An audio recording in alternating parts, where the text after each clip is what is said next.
The fallout and the breaking point. The days leading up to the pay-per-view felt less like a WWE storyline and more like a full-blown war brewing inside the company.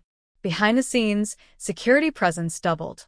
Hallway cameras caught Roman pacing like a caged animal, muttering under his breath, Paul Heyman trailing him like a shadow, visibly nervous. In creative meetings, officials whispered about controlling Roman, but no one was brave enough to confront him directly. Every time someone tried to speak to him about keeping things professional, Roman would just stare through them until they backed away. You could feel the fear. And then came the moment that lit the match. A leaked audio clip hit social media. Roman in a private conversation with Solo Sikoa, saying, "If they don't give me what I want, we take it ourselves." The ring. The show. Everything. This isn't their company anymore. It's ours. Within minutes, #RomanTakeover was trending, and WWE PR scrambled to downplay it as a playful, in-character moment. But fans weren't buying it. They'd seen the tears, the rage, the hospital footage. This wasn't in character anymore. This was real. Meanwhile, Jimmy's condition worsened. Reports came out that surgery would be required, and that the damage to his knee was far more severe than first feared. He'd be out for at least a year if he ever returned. Roman received the news mid-interview, and his expression went from cold to pure hellfire in seconds. He ripped off his mic, shoved the camera away, and stormed out of the arena. Later, he was spotted at the training facility, not training but watching tapes of Jimmy's injury over and over, pausing at the exact moment the impact happened. Every time, he'd mutter, right there. That's where he did it. Tensions hit a boiling point during a live episode of Smackdown.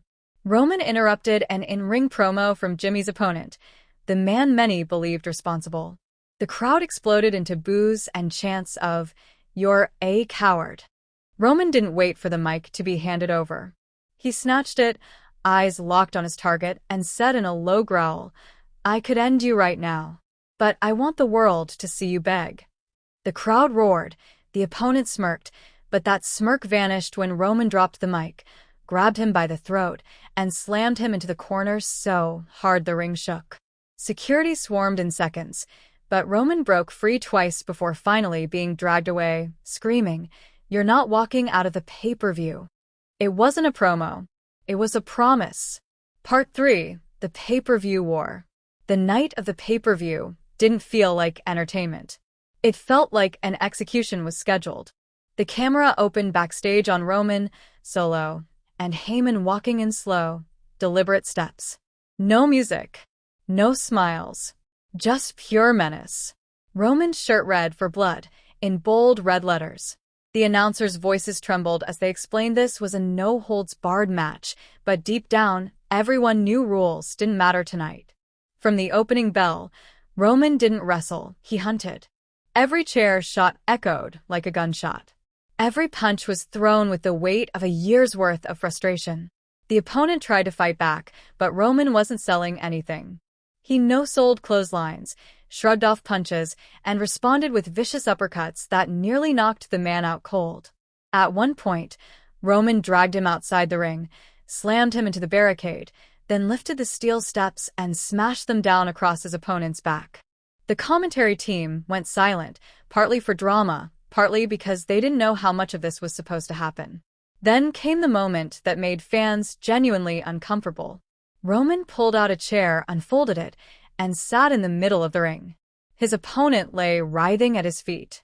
Roman leaned forward, grabbed the mic, and said, "Jimmy, this is for you." Then he wrapped the chair around the man's leg, the same leg that caused Jimmy's injury, and stomped down with full force. The scream that followed wasn't the kind you hear in a scripted segment. It was raw, high-pitched, and real. Medical staff rushed down, but Roman shoved them away, delivering a second stomp before finally dropping the mic and walking out, leaving the man in agony. The fans were split.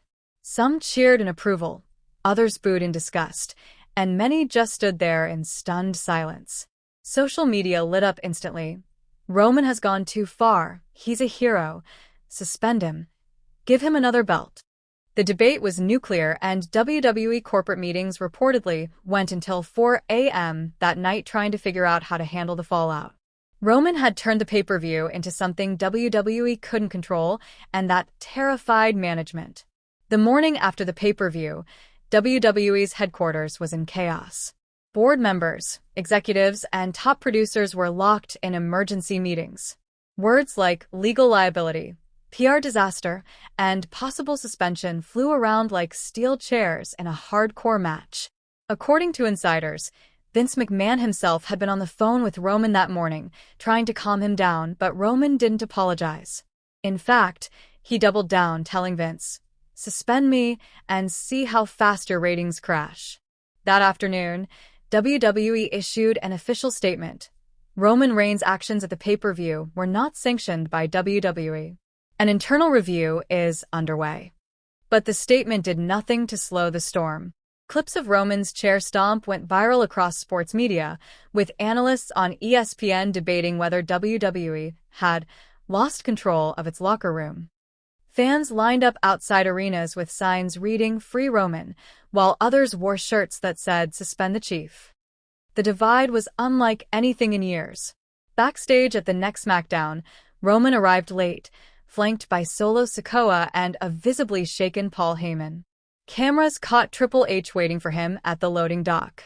Their conversation wasn't mic'd, but you could read Triple H's body language, pointing a finger, shaking his head, and finally saying something that made Roman smirk before brushing past him without a word. Minutes later, WWE social media announced Roman would not be suspended, but he would be fined a record-breaking amount. Fans cheered the decision, but insiders whispered it had less to do with discipline and more to do with the fact that Roman's segment at the pay-per-view had pulled the highest numbers in years.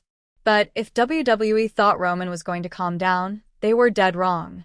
That night, during the main event between Solo Sikoa and another top babyface, Roman stormed the ring mid-match. He didn't attack Solo's opponent immediately. Instead, he grabbed the mic and said, "They thought they could find me. They thought they could control me. But what they don't understand is, we are the show." Then, without warning, he speared the babyface so hard he rolled out of the ring gasping for air. Solo grabbed a table, Roman set it up, and in one of the most chilling visuals in recent memory, they put the man through it with a Samoan spike/spear combo. The crowd erupted, some in horror, others in sheer adrenaline. After the show went off air, rumors began to swirl that Roman had been negotiating with certain WWE talent behind the scenes. The whispers said he wasn't just avenging Jimmy anymore. He was building something bigger. Something that could rival the Bloodline's peak, but darker. Fans on Twitter started calling it the Bloodline reborn. Then came the hospital footage WWE never meant for the public to see.